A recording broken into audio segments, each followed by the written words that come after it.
In this lesson, we will describe the devices that are used to control the flow of fluid to the various hydraulically operated services.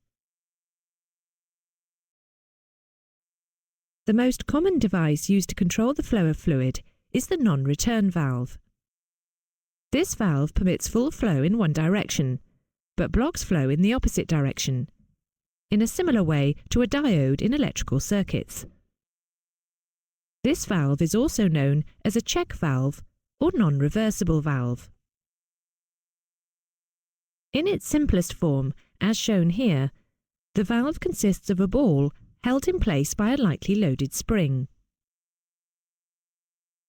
Fluid flowing in the direction of the arrow has no difficulty in overcoming the spring pressure and pushing the ball off its seat. However, if the fluid attempts to flow in the opposite direction, then it will force the ball onto its seat and form a seal. A restrictor valve, or choke, is designed to permit limited fluid flow in one direction and full flow in the other. As with the non-return valve, it is marked to assist with correct fitment. A solid arrow shows the direction of full flow, with a dotted arrow indicating restricted flow.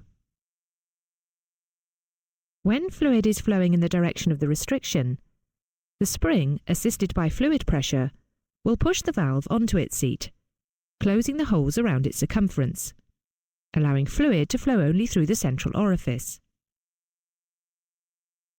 When flowing in the opposite direction, fluid pressure will push the valve off its seat, allowing the fluid to flow through all holes.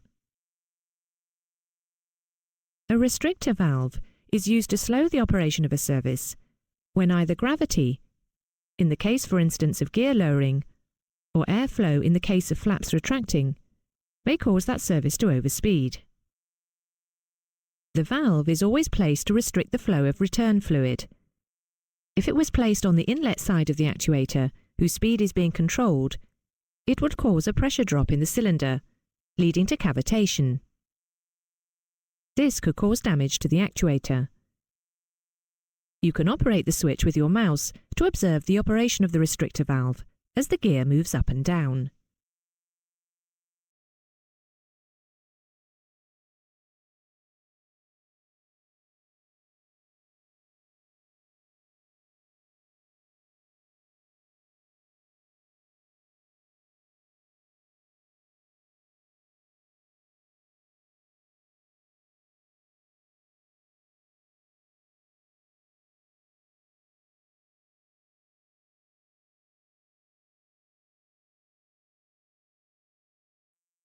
The purpose of a selector valve is to direct fluid to the appropriate side of an actuator, and to provide a return path for fluid displaced from the opposite side of that actuator.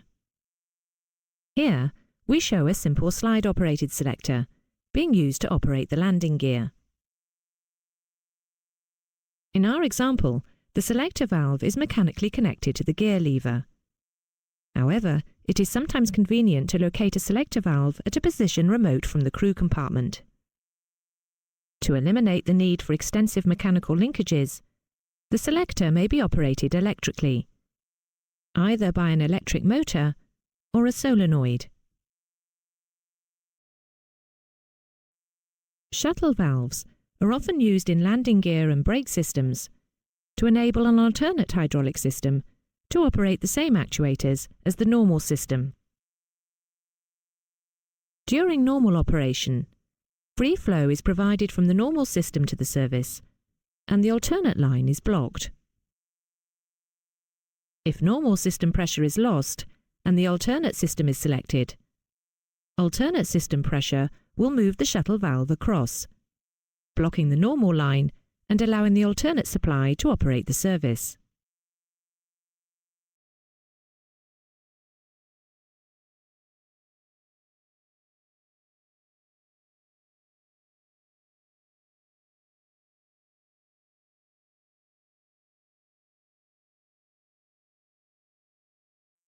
On many aircraft, the retractable landing gear is behind flush-fitting doors when it is retracted. For aerodynamic reasons, some of these doors are also closed when the gear is extended. It is important that the correct sequence of door opening and closing happens when the gear is raised or lowered. Sequence valves are fitted in the landing gear hydraulic circuit to ensure this.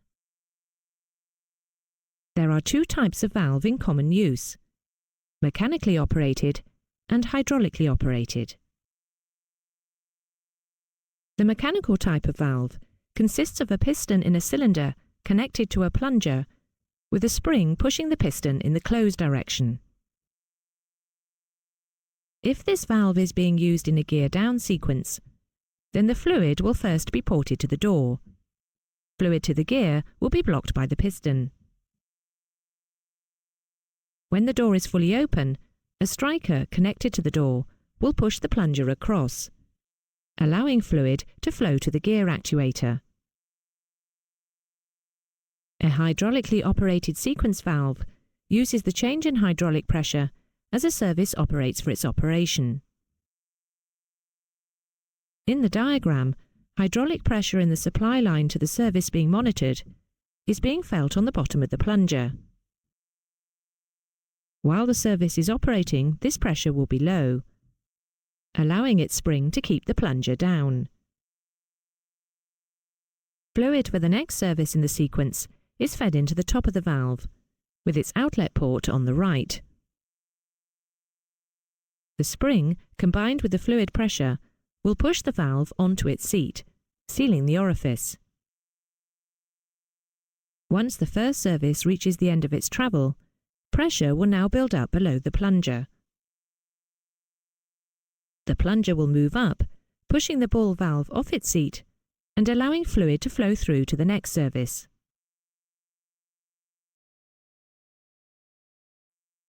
Modern jet aircraft are dependent on their hydraulic systems, not only for raising and lowering the landing gear, but for flight controls and many other services.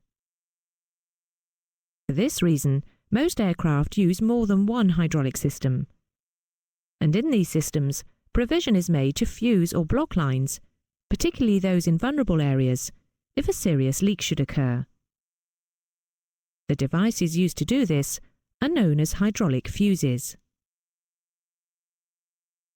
Wheel brakes are normally protected by fuse units. Each individual brake unit will have a fuse. They are often co-located with the anti-skid modules in a safe area at the top of the wheel well.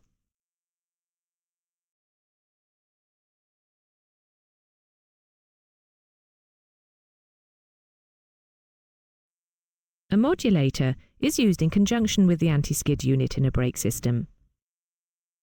It allows full flow to the brake units on initial brake application, and thereafter a restricted flow as controlled by the anti-skid unit. Anti-skid protection is discussed in detail in the wheel brakes lesson.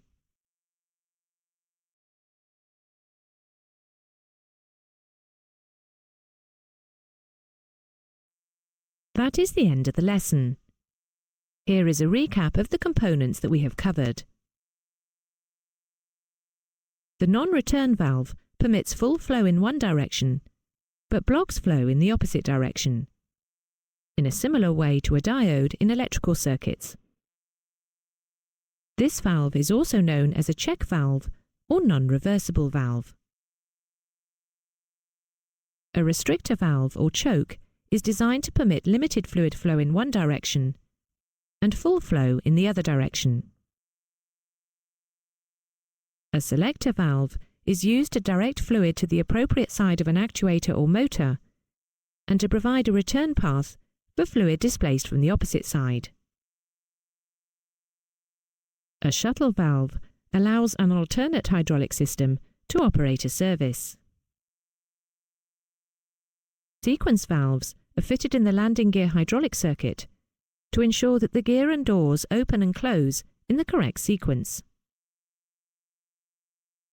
Hydraulic fuses block lines in vulnerable areas if a serious fluid leak should occur. And finally, a modulator is used in conjunction with the anti-skid unit in a brake system. It allows full flow to the brake units on initial brake application and thereafter a restricted flow as controlled by the anti-skid unit.